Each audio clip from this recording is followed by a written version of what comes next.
Olá, o Estação Cultura está no ar e hoje temos música ao vivo com o grupo de choro Voo Livre. Também conversamos com Lucas Luz, que lança seu primeiro livro, Elefante Folha, nesta semana aqui em Porto Alegre. E daqui a pouco tem as dicas de leitura do nosso colega da Rádio FM Cultura, o jornalista e escritor Luiz Gil. E nós começamos falando de cinema.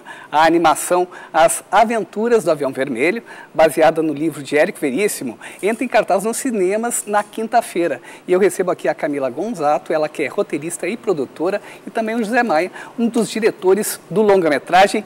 Parabéns pela estreia, depois de 10 anos de trabalho, né, Camila? Muito obrigada. Estamos muito felizes, assim, de poder colocar o filme na roda para as pessoas poderem ver. Foram 10 anos de dedicação do projeto como um todo. A animação foram 4 anos, né? 10 anos entre ganhar o Prêmio Santander Cultural para desenvolvimento de roteiro, desenvolver o roteiro, captar recursos e fazer todo o filme. Que é a média do desenho animado no Rio Grande do Sul, né? Já fizemos 3 longas aqui e a média dá 10 anos, assim, da ideia até a entrega do filme no cinema. Essa é a média geral. Como é que ficou essa história nas telas, né? A história original de Érico Veríssimo, e vocês colocaram numa atualização, né? Em todo o processo, como é que ficou o roteiro? A adaptação que a Camila Gonzato, o Frederico Pinto e o Emiliano Urbim fizeram do livro ficou fantástico, assim, o texto realmente é muito rico. Mas eu acho que a Camila pode falar mais como é que é essa transformação, porque realmente nós não filmamos o livro, né? Nós fizemos uma adaptação do A gente está vendo imagens do filme, o trailer, né? Uhum. Então, nessa adaptação a gente manteve as principais características do livro, que é o Fernandinho, que é o nosso protagonista, que é um menino com muita energia, que faz muita bagunça na casa. E o pai dele tenta conquistar ele com vários presentes e nada funciona, até que o pai dá um livro da infância do próprio pai. E o Fernandinho entra na aventura do livro, e no fim do livro o Capitão Tormenta está preso na Rússia, no Kamchatka. E ele pede então um avião vermelho que o pai vai buscar nos seus brinquedos de infância, porque ele quer atravessar o mundo e salvar o Capitão Tormenta. Então é um filme de aventura, de crescimento. E junto com ele vão os 2 amigos dele, que são 2 bonecos, né? O Chocolate e o Ursinho. E então, assim, eles vão ter que aprender juntos a superar os desafios dessa aventura. Eu acho que um ponto importante do filme, Milton, é o seguinte: é um filme sobre uma criança para crianças. Então eu acho que da experiência que a gente teve agora mostrando o filme para crianças, elas se identificam muito com o personagem. Eu acho que é o ponto mais importante, assim, esse contato, assim, a gente conseguiu uma ligação direta, parece bem eficiente com as crianças, né? E na parte da criação dos desenhos, né, dos personagens, como é que foi todo esse processo? Bom, eu e o Fred, lá no começo, quando o projeto ainda era, nem roteiro na verdade era uma sinopse, né? A gente já pensava no nome do Moa, do Moacir Gutierrez, que é um cartunista, assim, fantástico. Então, depois de a parte de texto está pronta, né, que estava mais ou menos aprovado o texto final do roteiro, a gente passou isso para o Moa e ele começou a criar ilustrações e criar personagens e criar ambientes e fazer esquetes daquilo que seria o filme depois. Quer dizer, ele foi desenvolvendo no papel como é que apareceu o Fernandinho. O Fernandinho teve várias caras, assim, ó, durante 1 ano a gente passou procurando a cara do Fernandinho, né? E a Josefina, como é que apareceu, o pai do Fernandinho, né? Os ambientes pelos quais ele ia passar, como é que era esse avião, além de vermelho, né? Como é que ele seria. E o Moa fez esse trabalho gráfico, assim. Quantas pessoas trabalharam na equipe para desenhar o filme? Ao todo, só desenhando, acho que umas 30 pessoas. Só no desenho, fora a parte de edição, de pintura dos desenhos, de cenaristas, elaboração de cenários, né? Porque é um trabalho em conjunto, é um trabalho de equipe, realmente, né? E a gente fez, né, em 2D, então assim, desenho animado tradicional na mesa de luz, assim, teve processos no computador, mas a animação propriamente dita foi feita na mão. É do jeito que o Disney fazia lá 100 anos atrás, quase, né? E isso tem a ver com a história que a gente está contando também, né? É uma adequação da linguagem técnica para a linguagem do roteiro. Camila, outro destaque da produção, do longa, são os dubladores, né? Sim. As vozes dos personagens. Quem são? Pois então, quem decola o avião é o Milton Gonçalves, né? Ele faz o papel do avião, o Chocolate é o Lázaro Ramos, a Josefina, me ajuda? Zezé Barbosa. O pai é o Sérgio Lukin, então a gente fez também essa composição entre atores nacionais e atores aqui do Rio Grande do Sul. E o Fernandinho é o Pedro Ian, que é um menino que nunca tinha feito cinema na vida, nunca tinha feito nada de áudio na vida. Olha que interessante. E uma coisa que ficou muito interessante, desculpe Camila, é a coisa da naturalidade do menino, assim, né? Ele gagueja, e a gente usou isso na animação, a parte que ele tropeça nas palavras, para dizer canchate, que ele se atrapalha, então a gente usa isso e ficou muito natural, assim, né? E uma troca muito interessante, que a gente percebe no filme, né? Não precisa nem estar no bastidor lá assistindo a gravação, foi o Lázaro Ramos e o Vande. Um faz o Chocolate, que é um boneco de madeira, e o outro faz o Ursinho, um boneco de pelúcia. E a troca dele, o que eles criaram na hora, enquanto davam os textos, é uma coisa assim fantástica. Eles deram vida aos personagens antes mesmo dos personagens serem animados, né? Primeiro foram gravadas as vozes, então os personagens ganharam vida pelas vozes e depois a animação foi feita em cima disso. Ok. Camila, José Maia, muito obrigado pela participação de vocês aqui no Estação Cultura. Obrigado. Lembrando que As Aventuras do Avião Vermelho estreia quinta-feira nos cinemas e você acompanha aí o Facebook do projeto, que é facebook.com/As Aventuras do Avião Vermelho. E agora nós vamos falar de artes visuais. A exposição Desenhos Inéditos de Chico Baldini está em cartaz na Galeria Urban Arts. Inspirada no mundo, nos sonhos e nos sentimentos, a arte de Chico Baldini começa em pequenos cadernos que são seus diários visuais e que depois ele transpõe para o papel. E meus cadernos acontecem muito quando eu estou entre reuniões ou quando eu estou esperando para viajar e tal. Eles são pequenininhos e aí eu levo eles para tudo quanto é lugar, assim. Muitas vezes eu pego esses desenhos e aí eu escanerizo eles, levo para o computador, trato e faço gravuras digitais, assim. E isso tem tido uma boa aceitação. Eu comecei a mostrar mais o meu trabalho quando eu abri uma conta no Instagram e daí eu tive um monte de feedbacks positivos, assim. E aí eu fui me empolgando para criar alguns produtos, etc. E foi super legal quando os meninos me convidaram para eu poder até ter um olhar mais distanciado do que eu venho fazendo, né? 3 séries com 20 novos desenhos e 2 pinturas em tela compõem a sua nova mostra. Eu fiz uma sequência de como as séries transitam umas pelas outras. Então a gente começa com uma parte que é como se fosse um jardim, que leva para uma cena mais de uma realeza, digamos, uma nobreza, assim, uma representação de nobreza.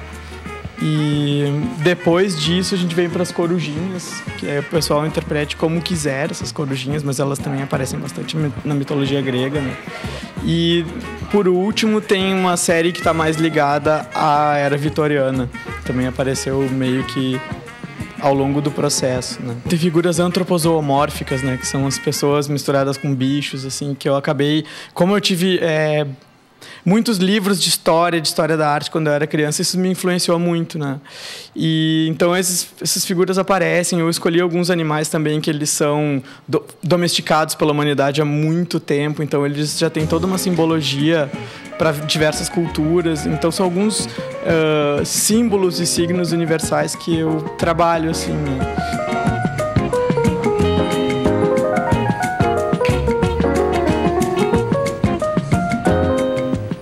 E agora nós vamos às dicas de leitura do nosso colega da Rádio FM Cultura, o escritor e jornalista Luiz Gil. E daqui a pouco também vamos conversar com Lucas Luz sobre o lançamento do seu primeiro livro.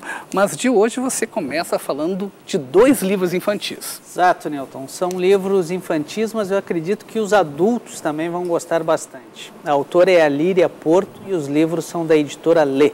O primeiro deles se chama Garimpo. Nos 40 poemas aqui reunidos, os leitores vão encontrar a leveza e a surpresa como ambientes para a poesia da autora mineira. Ilustrações da artista Silvana de Menezes. Gil, e o segundo livro, Gil? Segundo livro, Asa de Passarinho, também da editora Lê de Belo Horizonte, e que repete essa parceria entre a autora Líria Porto e a ilustradora Silvana de Menezes. Aqui temos 32 poemas, muitos voltados ao meio ambiente e sempre com leveza e imagens sugestivas. Uma das poesias se chama Estrelada e diz assim: a noite mastiga o escuro e cospe as sementes. Ou seja, né, Newton, eu peguei esse pequeno exemplo para dizer que é uma boa leitura, uma boa literatura. Os nomes dos livros, Asa de Passarinho e Garimpo, ambos da Líria Porto, são livros da editora Lê. Que legal. E a gente vai continuar falando sobre livros, né? Porque agora vamos conversar com o escritor Lucas Luz, ele que está lançando o livro Elefante Folha, com ilustrações do André Neves. Tudo bem, Lucas? Tudo jóia. Que bacana. E, Lucas, esse livro, ele parte de uma experiência, é isso? Ele parte de uma experiência, que é uma experiência sem volta, que é a paternidade. Minha mulher ficou grávida da nossa filha e eu, depois de um tempo, acabei ficando grávido de algumas ideias que deram origem a esse projeto. Numa tarde qualquer, minha filha com algumas semanas de vida, eu coloquei ela no meu colo e ela, de pronto, assim, já fechou os olhos e dormiu. E eu recebi um texto, que no livro é o texto que encerra ele, mas foi onde se teve origem, com essa personagem, Elefante Folha. Elefante Folha pousou no meu peito, fechou os olhos, respirou meu coração e dormiu. E como a gente se escondeu um pouco mais dentro de casa, para a gente poder se conhecer, nossa relação de nós três, acabou se tornando uma forma de eu divulgar, de eu comunicar às pessoas que nós conhecíamos e que a gente queria bem, que nos queriam bem, de como é que estavam sendo os primeiros dias da Maria Rosa. E então, vários outros textos acabaram surgindo, textos esses que deram, boa parte deles estão aí no livro, e eles surgiam sempre na hora também.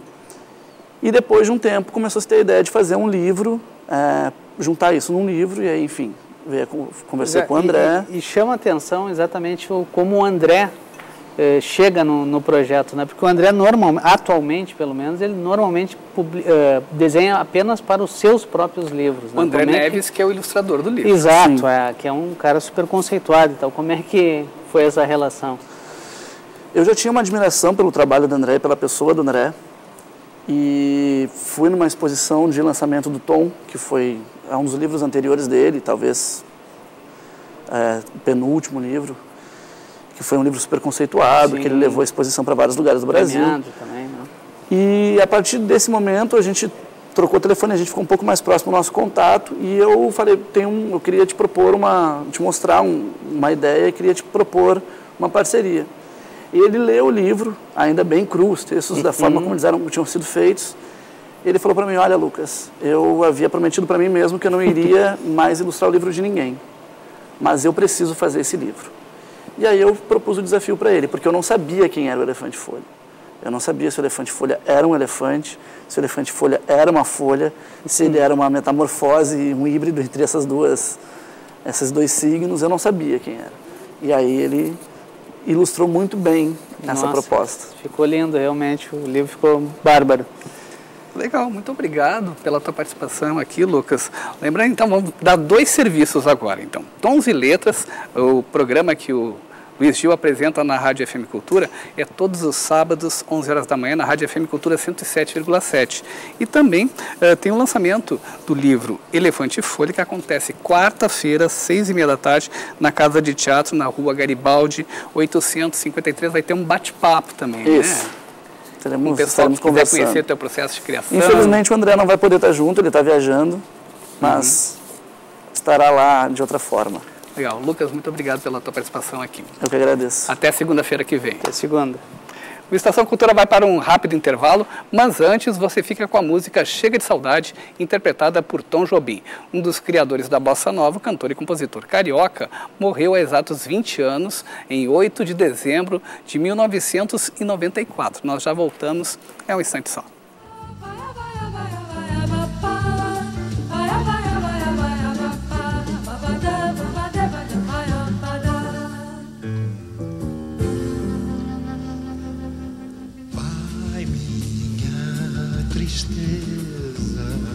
E diz a ela que sem ela não pode ser.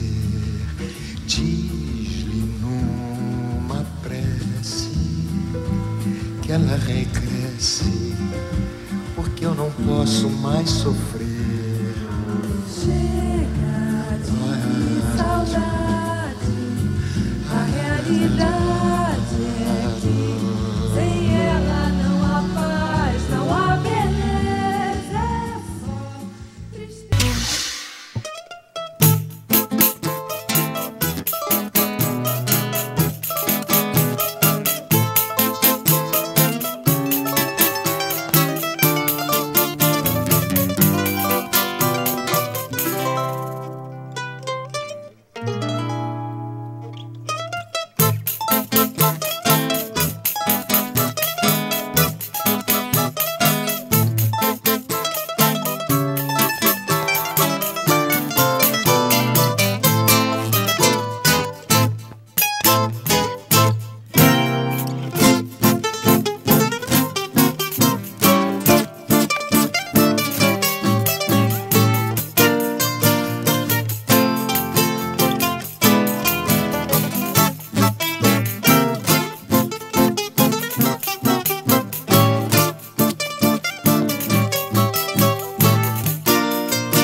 Bem, e a música ao vivo de hoje, a nossa transição musical é o grupo Voo Livre, que lança seu primeiro EP em o show na próxima quarta-feira no Teatro Bruno Kiefer da Casa de Cultura Mário Quintana. Sejam bem-vindos, tudo bem?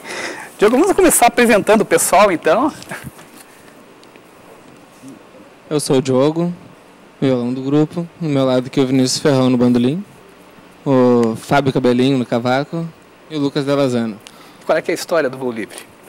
Bom, só está faltando um integrante, que é o Yuri Barbosa, que hoje está defendendo o mestrado dele, não pode estar aqui com a gente nesse momento, tá? Mas o grupo surgiu que eu e o Vinícius somos amigos desde mandinho, assim, né? Desde bem pequenininhos. Começamos a tocar junto e tal. E é a nossa loucura musical, né? As coisas que saem da nossa cabeça, assim, a gente tinha vontade de tocar, essa junção. E, né, parceria de infância. Vinícius, em especial o choro, né? Que vocês, em música instrumental, mas também com muita mistura. A gente tentou botar, além do choro, algumas influências que a gente tem aqui também, do chamamé, da milonga, da música gaúcha, o tango. Sempre botando o choro, que é o que a gente estudou com o Luiz Machado, né? Nas oficinas de choro, que a gente estuda com ele, então acaba entrando tudo isso dentro do repertório, né? Bem, o EP, ele traz 4 músicas. São todas composições de vocês? São todas composições nossas. A primeira é a que dá nome ao grupo, Voo Livre, composição do Diogo, do Daniel de la Vusca, Bernardo Moleta, e eu faço uma participação também. Daí depois tem Malemolente, que é do Diogo, Choro Doido, que é uma composição minha, e o Instigante, que é uma parceria minha do Diogo. Eu estou aqui com um EP na mão, aqui, e esse EP vai estar à disposição do público, quem quiser comprar, como é que vai ser? Vai estar à venda lá, e a gente vai também, ele foi gravado no Estúdio Soma, foi mixado pelo Marconi, lá em Los Angeles. A capa, o projeto gráfico é da Mônica Kern. Que está super bonita, muito legal. Ele leva também o clipe, que é... Pois é, vocês vão ter o lançamento de um clipe quarta-feira também, né? Vão estar lançando o clipe e o EP. O clipe foi dirigido pelo Thiago Trindade, que é um amigo também de longa data, e que deu a ideia, bom, vamos fazer um clipe dessa música.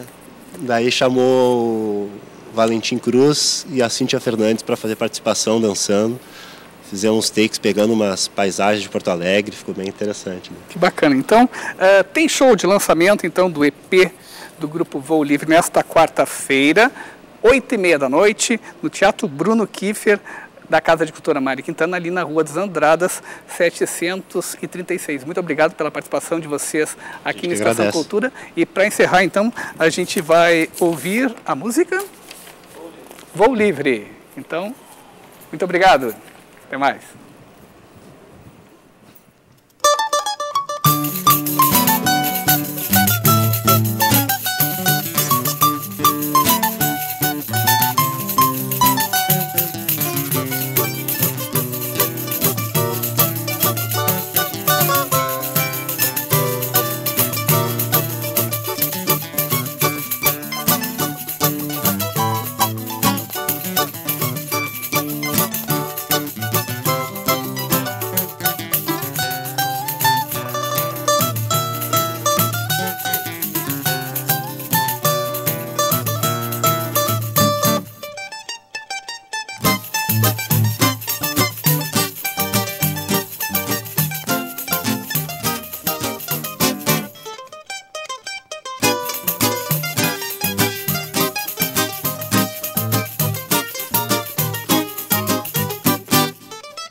Música